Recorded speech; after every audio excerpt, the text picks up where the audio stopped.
Hello everyone, welcome to the Lemon School Channel. こんにちは、レモンスクールです。まず僕の自己紹介はこちらです。Today, I'm gonna talk about the fact that even Japanese people in their 80s have learned to distinguish between L and R. 今日は80代でも英語の L と R の区別を1日でできるという話をします。L と R、例えば light, write, play, pray とかですね。これが原因で通じない、聞き取れないという人はたくさんいると思います。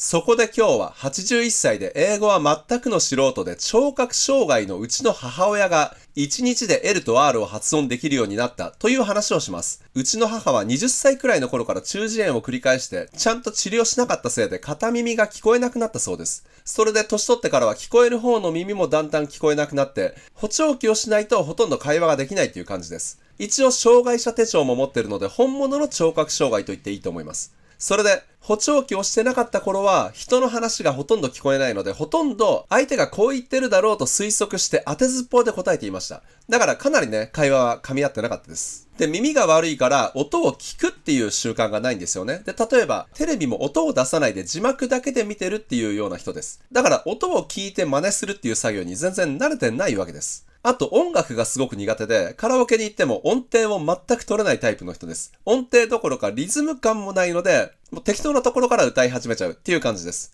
一つにはオケが聞こえないっていうのもありますけどね。そして音程が全く取れない人が歌ってるのを聞いても、うまいじゃないとかっていうような人です。で、この論文によると、外国語の発音を処理するときと音楽を処理するときに、一部脳の同じ部分を使ってるらしいんですよね。だから、音楽のスキルとか適性が高い人は発音もいい傾向にあるらしいです。もちろん音楽をやっててもコテコテのカタカナ発音の人もいますし、絶対条件ではないと思いますけどね。それで、もともと理解力も高くないし、コツコツ努力するタイプでもなく、どっちかというと大変なことからは逃げるタイプです。唯一発音学習に関しての長所を挙げると、洋裁のスキルがあります。簡単に自分で服を作ったりできるんですよね。そういう仕事をしてました。だから一旦ハマると、ある程度のスキルを身につけるまではやるかなっていう感じです。ここが唯一の発音をやる上での希望かなと思います。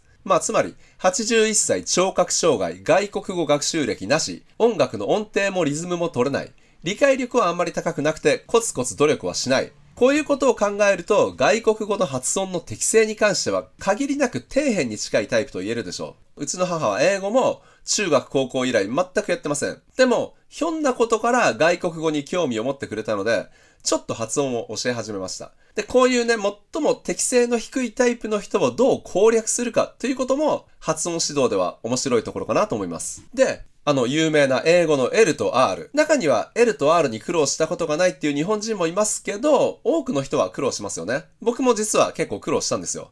では、81歳聴覚障害でも L と R の発音を習得できるのかやってみました。まず、レッスン前の発音。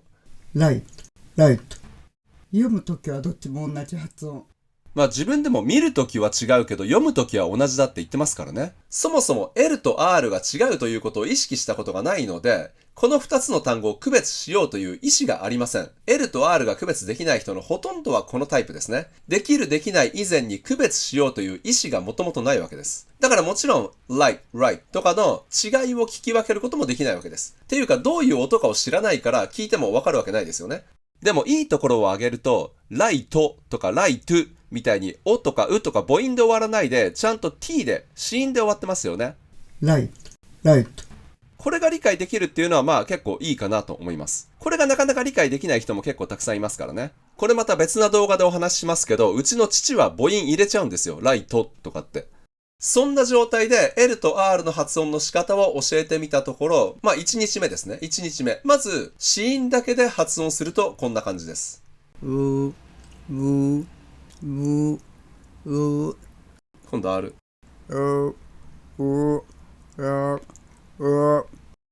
で、動画を見ていただいている方で L と R の違いが聞き取れないという方のためにビジュアルでお見せします。これはネイティブの発音ですけど、周波数を見ると、何も難しいことは考えず、L はこのラインの高さがここなんですよ。このライン。で、R は、このラインがこの高さになります。うちの母親も、こういうふうに同じようなパターンになってるわけです。で、今度は単語で light, right を発音してもらいました。ライ、ライ。right, right, right, right. ビジュアルで見るとやっぱり light, right, L は最初このラインが高いんですよ。ちょっと上にあるんです。で、R はこのラインが最初低くて、で、だんだん上がっていきますよね。right, right. で、やっぱりネイティブと同じパターンになってますよね。もちろんネイティブの方がスピードが速いのでちょっと短いですけどね。だからちゃんと区別できてるんです。ちゃんと L と R に聞こえる音です。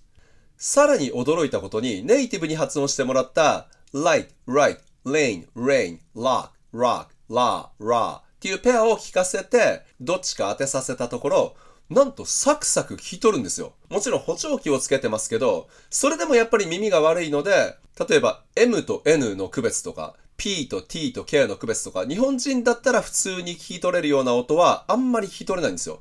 で、うちの父も一緒にやってて、父は普通に聞き取れる音が聞き取れないんですよね。にもかかわらず、L と R は簡単に聞き取れるんですよ。つまり、80代でも耳が悪くても L と R は簡単に聞き取れるということです。これは驚きました。鼻音とかね、鼻の M とか N とか鼻音が結構苦手ですけど、L と R は簡単なんですよ。つまり、英語の L と R なんてそんなもんですよ。誰でもできるんです。でもこの話を聞くと、あまりにもできすぎじゃないかと思うかもしれないので、悪い部分もお話しします。まあ、1日目ですからね。まず、ものすごく頑張って、やっとの思いで L と R を発音してるんですよね。でも、こんなに頑張らないと区別できないんじゃ、まだまだ実践では使えないですよね。スムーズに言えるように練習しないといけないわけです。だから、1レッスンで L と R を発音できるようになると言っても、それは頑張ればなんとか発音できるというレベルです。それで、1週間自主トレをしてもらって、録音したものがこれです。1週間後。right, right, right, right. ちゃんと区別はできてますけど、やっぱりまだまだ頑張ってなんとか発音してるっていう感じですね。もっともっと練習が必要です。で、しかも同じ単語に th とか v とかが入ってると、そっちに気を取られて、L と R はもう何事もなかったかのように日本語のラ行に戻っちゃうことがしばしばあります。でもそれから3日くらい経って、つまりトータルで10日くらい経って、できるようになったよって誇らしげに言ってたんですよ。で、そしたら本当に light, right をスムーズに言えるようになってたんです。right, right, right, right. これはびっくりしました。やればできるんだなって思いましたね。あと、聞き取りに関してなんですけど、right, light みたいに単語の最初ならすごく集中すれば聞き取れるけど、file, fire みたいな単語の最後だともう少し苦戦するんですよね。ここが課題です。